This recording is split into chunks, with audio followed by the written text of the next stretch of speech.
శ్రీమాత్రే నమ. జయ గురు దత్తాత్రేయ నమ. ఈ వీడియోలో మనం వృశ్చిక రాశి వారికి మే 18 నుంచి 24 మధ్యలో జరిగే వార ఫలాలు పరిశీలిద్దాం.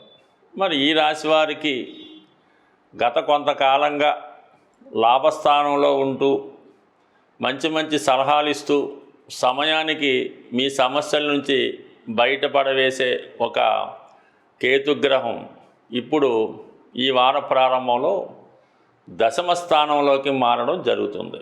సో ఈ కారణం వల్ల అనుకోకుండా వృత్తిపరమైనటువంటి ఇబ్బందులు వచ్చే అవకాశం ఉన్నది.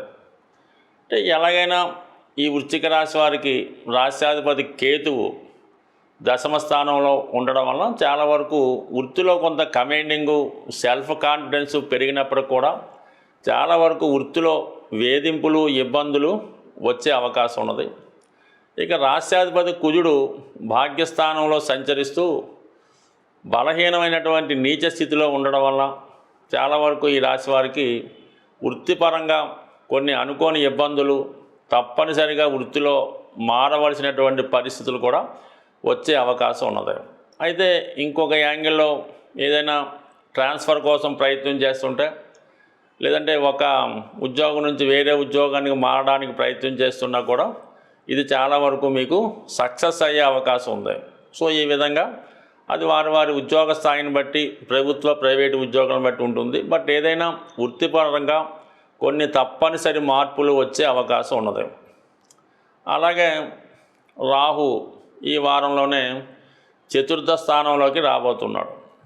ఇది ఎక్కువగా విద్యార్థుల మీద ఎక్కువ ప్రభావాన్ని చూపడం జరుగుతుంటుంది. అంటే విద్యార్థులు అంటే ఏ స్థాయిలో ఉన్నా అవ్వచ్చు, వారు గతంలో ఉన్నటువంటి ప్రతిభ ఇప్పుడు చూపించలేకపోవచ్చు. అలాగే మీ కుటుంబంలో ఎవరికో ఒకరికి ఏదో ఒక అనారోగ్య సమస్య ఇబ్బందో రావడం వల్ల కొంతమందికి విద్యకి ఇబ్బంది ఆటంకాలు కూడా కలగవచ్చు. ఏదైనా మీరు పెద్దవాళ్ళు ఆశించిన విధంగా మీరు విద్యలో రాణించలేకపోవచ్చు. ఎవరైతే పెద్దవారు ఈ వృశ్చిక రాశిలో ఉన్నటువంటి పిల్లలు మీకు ఉంటే వారి యొక్క విద్యా సంబంధించిన విషయాల్లో చాలా వరకు శ్రద్ధ తీసుకోవాల్సి ఉంటుంది. లేని పక్షంలో విద్యలో ఏదో ఒక ఇబ్బంది రావడం, ఫైనల్గా రాబోతులోకి మొత్తం అంతా నాశనం అవ్వడం వల్ల అప్పుడు చేసేది ఏమి ఉండదు. కాబట్టి కంపల్సరిగా విద్యార్థుల తల్లిదండ్రులు ఈ విషయంలో చాలా జాగ్రత్త తీసుకోవాల్సి ఉంటుంది. 4వ స్థానంలో ఉన్నటువంటి ఈ రాహు చాలా వరకు కొత్త ఆలోచనలకి అలవాట్లకి కారణమవుతూ ఉంటాడు. కొంతమంది హాస్టల్లో ఉండి చదువుకున్నప్పటికీ కూడా అక్కడ ఉన్నటువంటి వాతావరణం ఇబ్బంది పెట్టచ్చు. దానికి సపోర్ట్ చేస్తూ 5వ స్థానంలో ఉన్నటువంటి శని భగవానుడు కూడా ఎంత కష్టపడి చదివినా సమయానికి గుర్తు రావడం జరగదు. ఈ కారణం వల్ల కూడా విద్యార్థులు అనుకున్నటువంటి డెస్టినేషన్ చేరలేకపోతూ ఉంటారు. ఇక మిగతా విషయాలు పరిశీలించినప్పుడు మరి కామన్గా ఈ రాశికి ధనాధిపతి అయినటువంటి గురువు అష్టమ స్థానంలోకి మారడం వల్ల ఒక విధంగా ఆర్థిక పరంగా సడన్గా కొన్ని మార్పులు రావడం జరుగుతుంది. అయితే మీ కుటుంబంలో ఎవరో ఒకరికి ఉద్యోగం కానీ ఆదాయ వనరులు పెరగడం వల్ల చాలా వరకు ఆ కుటుంబ బాధ్యతలు వారు స్వీకరించడం వల్ల మీ మీద కొంత ఆర్థిక పరమైనటువంటి ఒత్తిడి తగ్గే అవకాశం ఉంది. లేదా మీ కుటుంబ అవసరాలకు మరి గతంలో మీరు దాచుకున్న ధనం కానీ మీ యొక్క సంతానం కానీ ఒక విధంగా మీకు సరిపోయే విధంగా సమయానికి ఆర్థికపరమైన సహకారం అందించడం వల్ల ఆర్థిక పరంగా కొంతకాలంగా ఉన్నటువంటి సమస్యలు చాలా వరకు పరిష్కారం అయ్యే అవకాశం ఉంది. మీరు కూడా ఒక విధంగా గతంలో సంపాదించిన దానికన్నా ఎక్కువ ఆదాయం ఈ సమయంలో మీరు లభించే అవకాశం ఉన్నది. ఇక ముఖ్యంగా ఈ రాశిలో ఉన్నటువంటి స్త్రీలకి కంపల్సరిగా నూతన ఉపాధి అవకాశాలు లభించే అవకాశం ఉన్నది. ఈ సమయంలో మీరు చేస్తున్నటువంటి వృత్తిని కానీ వ్యాపారాలను కానీ మార్చాలనుకుంటే ఇది 100% కలిసి వచ్చే అంశం. అంటే పెళ్లి విషయంలో కూడా ఒక స్థిరమైనటువంటి నిర్ణయానికి రాలేకపోతుంటారు. అటు పెద్దలు కూర్చున్న పెళ్ళ లేదంటే ప్రేమ వివాహాల సందిగ్ధంలో ఇంకా కొంతకాలం పాటు ఈ పెళ్లి విషయం వాయిదా పడే అవకాశం ఉన్నది. అయితే వృత్తి సంబంధించిన విషయాల్లో చాలా వరకు మార్పులు వస్తాయి. తప్పకుండా ఉద్యోగంలో మారడం కానీ, వ్యాపారం అయితే ఒక చోట నుంచి ఒక చోటకు మారడం కానీ, లేదంటే కొత్తగా మీరు ఏదైనా ఒక సంస్థని ఎస్టాబ్లిష్ చేయడం కానీ జరిగే అవకాశం ఉన్నది. అయితే ఎట్టి పరిస్థితుల్లో కూడా ఈ షేర్ మార్కెట్ స్పెక్యులేషను జోదం వాటి జోలికి ఎట్టి పరిస్థితుల్లో వెళ్లకుండా ఉంటేనే మంచిది. ఇప్పుడు ఏమవుతుందంటే చిన్నగా ప్రారంభమైనటువంటి ఈ స్కిల్ గేమ్ వ్యవహారం అది నెమ్మదిగా మీ యొక్క జీవితాన్ని సంసారాన్ని నాశనం చేసే అవకాశాలు ఉన్నాయి. దానికి తోడు రాహు కూడా ఇప్పుడు మిమ్మల్ని టెంప్ట్ చేసే అవకాశం ఉంది. కాబట్టి చాలా వరకు ఈజీ మనీకి దూరంగా ఉండండి. కష్టపడి పని చేయడం వల్ల కంపల్సరీగా సక్సెస్ వస్తుంది. అయితే పదే మీకు ఉద్యోగంలో ఇబ్బందులు వస్తే ఈ వారం మీరు మంగళవారం కానీ బుధవారం కానీ విఘ్నేశ్వరుని యొక్క ఆలయంలో విఘ్నేశ్వరుడికి గరికతో అర్చన చేపించి ఒక 800 గ్రాముల ఎండు ఖర్జూరాన్ని అక్కడ ఉన్నటువంటి భక్తులకి, అంటే భగవంతుడికి నైవేద్యంగా పెట్టి భక్తులకి పంచిపెట్టడం వల్ల కంపల్సరీగా మీకు వృత్తిలో ఉన్నటువంటి ఆటంకాలు తొలగే అవకాశం ఉంది. ఈ వారం గ్రహాల యొక్క అనుకూలత లేని వాళ్ళు, ముఖ్యంగా ఉద్యోగ సంబంధించిన విషయాలు, వివాహానికి సంబంధించినవి, అలాగే రుణ సమస్యలు ఉన్నవాళ్ళు ఈ నెల, అంటే మనకి ఈ వారమే వస్తుంది, 22వ తారీఖున హనుమత్ జయంతి. ఈ హనుమత్ జయంతి రోజు మీరు ఆంజనేయ స్వామి వారి ఆలయంలో మరి మీ యొక్క సమస్యను బట్టి ఎవరైతే వివాహానికి ఆలస్యం అవుతుందో అమ్మాయిలు కానీ అబ్బాయిలు కానీ ఆ రోజు శుభ్రంగా మంగళ స్నానం చేసి సాంప్రదాయ దుస్తులు ధరించి కంపల్సరిగా స్వామివారికి తమలపాకులతో కనీసం అంటే 108 తమలపాకులు కాబట్టి దాని సంఖ్య ఎక్కువైనా పర్లేదు, ప్రతి తమలపాకు చాలా శుభ్రంగా నీట్గా ఉండవలసి ఉంటుంది. ఓపిక ఉన్న వాళ్ళంతా అదంతా మాలగా తయారు చేసి స్వామివారికి కూడా వేయచ్చు. కానీ కామన్గా బిజీగా రోజు ఉంటుంది కాబట్టి ఈ 108 తమలపాకులతో వివాహ సమస్యలతో ఉన్నవాళ్ళు స్వామికి తమలపాకులతో పూజ జరిపించి ఒక 5 అరటిపళ్ళు స్వామికి ఇవ్వాల్సి ఉంటుంది.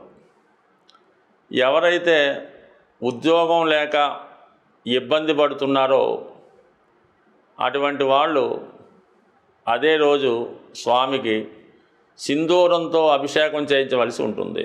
లేదంటే మరి సింధూరం చక్కగా ఒక 100 గ్రాముల సింధూరం డబ్బా ఇచ్చి ఒక 8 కొబ్బరికాయలు, మంచి కొబ్బరికాయలు 8 చాలా నీట్గా పర్ఫెక్ట్గా ఉన్న కొబ్బరికాయలు స్వామివారికి సమర్పించి ఆ 8 కొబ్బరికాయలు స్వామికి అర్పించడం వల్ల కంపల్సరిగా ఉద్యోగానికి ఉన్నటువంటి సమస్యలు పరిష్కారం అవుతాయి.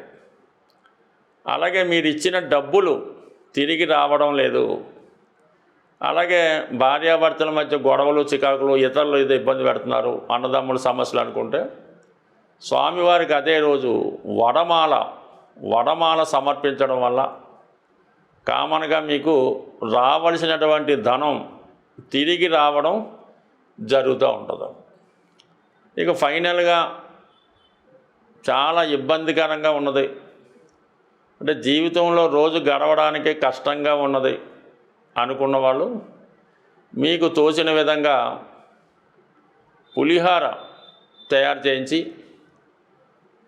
మరి స్వామివారి భక్తులకి, అంటే దేవాలయంలో వచ్చినటువంటి భక్తులకి ఈ పులిహార పంచిపెట్టడం వల్ల, అలాగే వీలైతే మజ్జిగ కనీసం ఒక 21 మందికో 10 మందికో మజ్జిగ వారి దాహానికి ఇవ్వడం వల్ల అన్నానికి లేని సమస్యలు ఉన్నాడంటే చాలా వరకు ఉండకపోవచ్చు, కానీ ఇంకా అక్కడక్కడ ఏ విధమైన ఇబ్బందులు ఉన్నటువంటి వారు ఉంటారు. అటువంటి వారు మరి ఈ పులిహార పంచిపెట్టడం వల్ల కానీ, మరి ప్రతి టెంపుల్లో కూడా ఆ రోజు అన్నదానం జరుగుతూ ఉంటుంది, స్వామివారి ప్రసాదం అనుకుందాం.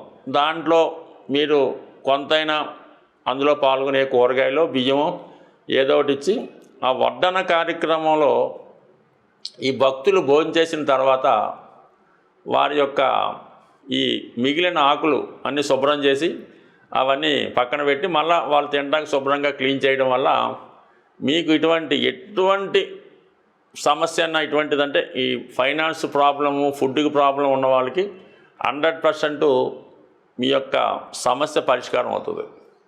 ఇంకా చాలా బెటర్ రెమెడీ చెప్తాను. నిరుద్యోగులకి ఎవరికైతే ఎక్కడికి వెళ్ళినా పని దొరకడం లేదు, ఎక్కడ పనికి చేరినా 2-3 రోజుల్లో ఉద్యోగం తీసేస్తున్నారు అనుకున్న వాళ్ళు ఏ టెంపుల్ అన్నా పర్వాలేదు, ఆంజనేయ స్వామి టెంపుల్ అన్నా పర్లేదు, లేదంటే బాబావారి టెంపుల్ అన్నా పర్లేదు, ఈ భక్తులు విడిచిపెట్టినటువంటి చెప్పులు చక్కగా అక్కడ స్టాండ్లు అయి ఉంటాయి కాబట్టి అక్కడ సరిదిద్ది చక్కగా పెట్టి మళ్ళీ వచ్చినప్పుడు ఎవరి చెప్పులు వాళ్ళకి రిటర్న్ చేయడం వల్ల మీకు నిరుద్యోగ సమస్య ఏదన్నా ఉంటే, అంటే ఇందులో సిగ్గుపడకుండా చేయవలసి ఉంటుంది, కానీ తప్పు అయితే లేదు. పెద్ద పెద్ద వాళ్ళు కూడా మన ఈ సత్యసాయిబాబా సేవా ట్రస్ట్లో చాలా గొప్ప అధికారులు కూడా ఇటువంటి సేవ చేస్తూ ఉంటారు. ఇటువంటి సేవ చేయడం వల్ల మీకు ఎంత గొప్ప సమస్య అన్నా తీరుతుంది. అలాగే మీకు ఆ అనారోగ్యపరంగా ఎటువంటి ఇబ్బంది ఉన్నా తొలగిపోతుంది. దీనికన్నా చాలా చాలా చాలా గొప్ప రెమెడీ.